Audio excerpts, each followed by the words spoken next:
Alright, how's it going, guys? What I want to do in this video is I want to demonstrate kind of a ballistics principle that I've been meaning to do for a while, and that is, it's simple, and that is that barrel length affects bullet velocity. And so what I'm going to do is I'm going to take 4 different .22 caliber guns.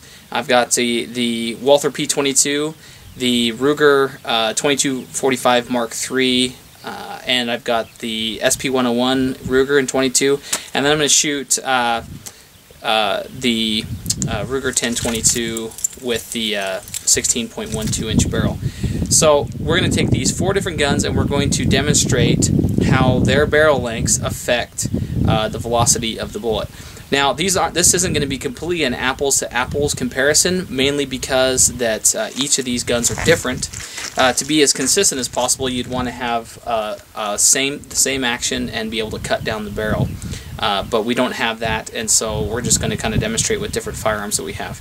So the idea behind barrel length versus velocity is that you have a small window in which the bullet can be accelerated, and that window is between the time it leaves the cartridge and exits the muzzle. So in between that is the only time that the bullet has to accelerate. The bullet stops accelerating once it leaves the muzzle of the gun, and so then you get negative acceleration or deceleration. So what we're going to do is we're going to show you how that amount of time that it has between the chamber and the muzzle of the gun affects the velocity. So, alright, so let's show you the setup here. Okay, the setup is pretty simple. We're going to be recording the data off of the chronograph. Here's the chronograph. We're also going to be doing some ballistics tests today, but you'll see those as they go along. But anyway, here's the chronograph. We're going to shoot through it and collect our data.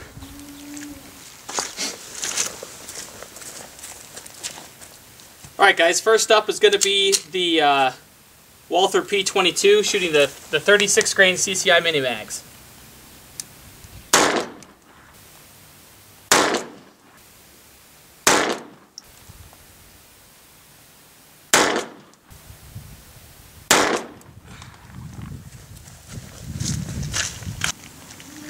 We now have the Ruger SP101 in .22.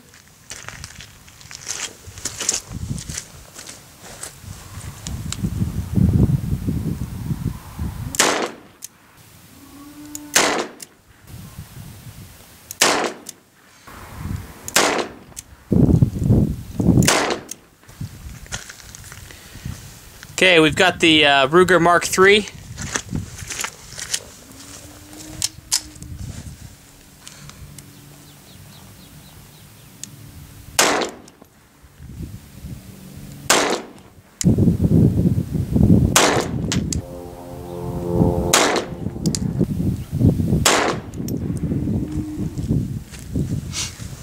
Okay, there's the Ruger Mark III. This is the Ruger 1022 shooting the 36 grain CCI mini mag.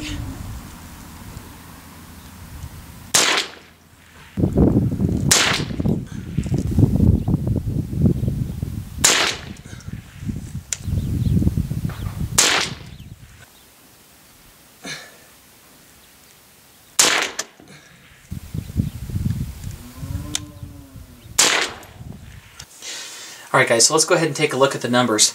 Now, keep in mind that I know that this is a very basic concept, that barrel length affects velocity.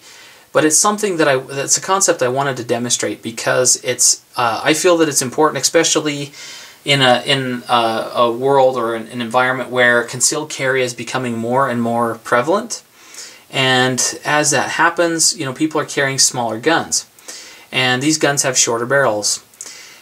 And it's really important to make sure that you are putting a load in your gun that's going to have the ability to achieve the velocity that it needs. Now, most manufacturers create rounds that have a velocity window, okay, and that is a window in which the round will function normally. If you exceed that velocity or fall short of that velocity, the bullet may not perform properly, and so, or to its highest potential, and so you will get some diminishing effects. So it's important. And now that is demonstrated.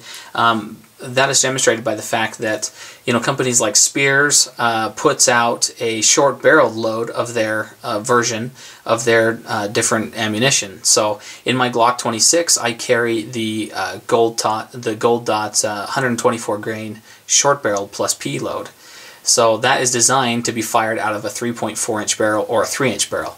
So it's designed to come out a bit hotter out of that shorter barrel, and so the velocity window is achieved. Okay, so this is just, like I said, this is just kind of a concept. Now this is, you know, this is based off of the 22 long rifle, and so, you know, and there are people that can still carry this, and so this will kind of play a double role in that.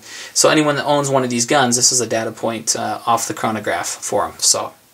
Alright, so let's talk about the ammo that we tested. That is the CCI Minimag 36 grain hollow point.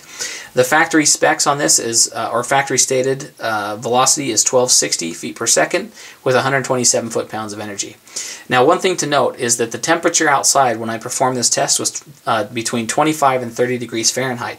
Now that does affect the test because as the ammunition gets cold, the velocities will shrink. They won't. It won't be.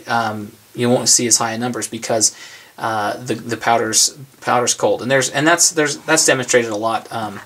You know, what I plan on doing is actually redoing this test here in the summertime to show you guys the difference. You'll see these numbers raise up. But the guns we tested were the P22, the SP101, the Ruger Mark III, and the Ruger 1022. Now. Let's go ahead and start with the P22. That's a 3.4-inch barrel, so this is the shortest barrel in the group.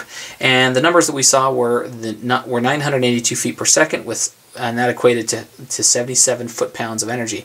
Now that is 60% of the factory stated number. Okay, so those of you that are carrying the Walther P22 as a self-defense weapon, you have to understand that you're only gonna achieve 60% of the factory stated energy, give or take a bit.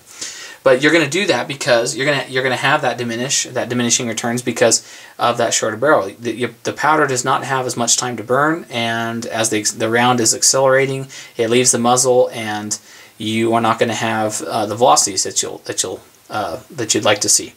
So keep in mind you're going to lose about 40% of your energy. Now let's go to the next barrel length, which is the 4.2-inch barrel out of the SP101.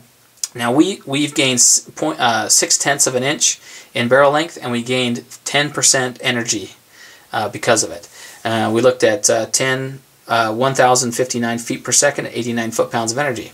So you're looking at a bit more because you've got a little longer barrel. Now let's go 2.1 inches over the Walther, and we look at we are gaining 76% of the factory stated, 1,102 feet per second. 97 foot-pounds of energy. So we're starting to see that at 5.5 inch barrel, you're starting to see quite a bit of gains in the velocity. Now, what I tested for the rifle was the 1022 with a 16-inch barrel. I had above factory stated numbers, right? I had 1,302 feet per second, 135 foot-pounds of energy. I had this was out of 7, this velocity I recorded here was out of 7 shots. I had 3 shots that were extremely high. So I had a 1347, a 13 something, you know, so I had a couple that were in the mid 1300 range. So actually pretty quick. And so we had 106% gains on the factory stated number. So I was actually pretty impressed by that. And the Minimag really is an efficient 22 long rifle out of the pistols, and I'll show you why I say that here in a second. So anyway, you see that between these four, how much you gain by having a different barrel length. All right, so let's go on here. Now, what I did was I tested the CCI Velocitor, okay, because the Velocitor is really my favorite round.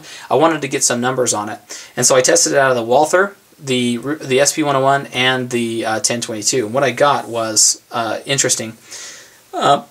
Excuse me. The shortest 3.4-inch barrel we got 973 feet per second with 84 foot-pounds of energy. That's 45% of the factory stated number, which is 183 foot-pounds. So it demonstrates really how inefficient the Velocitor is out of a short barrel. Now keep in mind that's still more energy than the CCI mini mag. Okay, we're still gaining some energy over the CCI mini mag. So the Velocitor is still a more effective cartridge out of the short barrel because of its still higher power.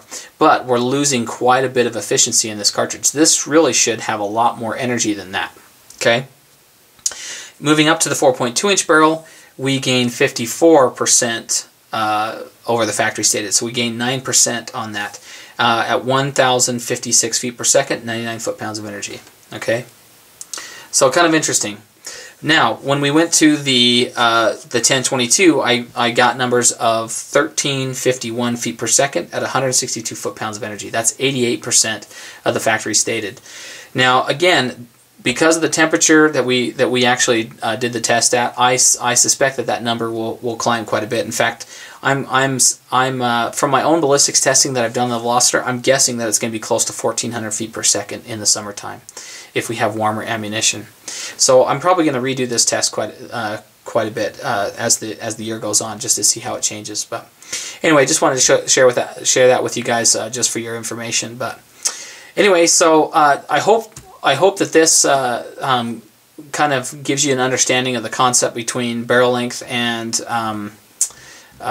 velocity, because it is an important thing to understand and know, especially when you are shooting long range with a rifle, things like that. You want to know what your velocities are and stuff like that. And also, when you're going to conceal carry, you want to have the energy to do the job. So anyway, guys, if you have any comments or any questions, please leave them down below. So I'd like to hear from you. And also, please rate the video, like or dislike, however you see fit. You can favorite it if you want. It helps the channel grow. And I really, really appreciate each and every one of you guys watching the video. So thanks again, and we will catch you in the next video. See ya.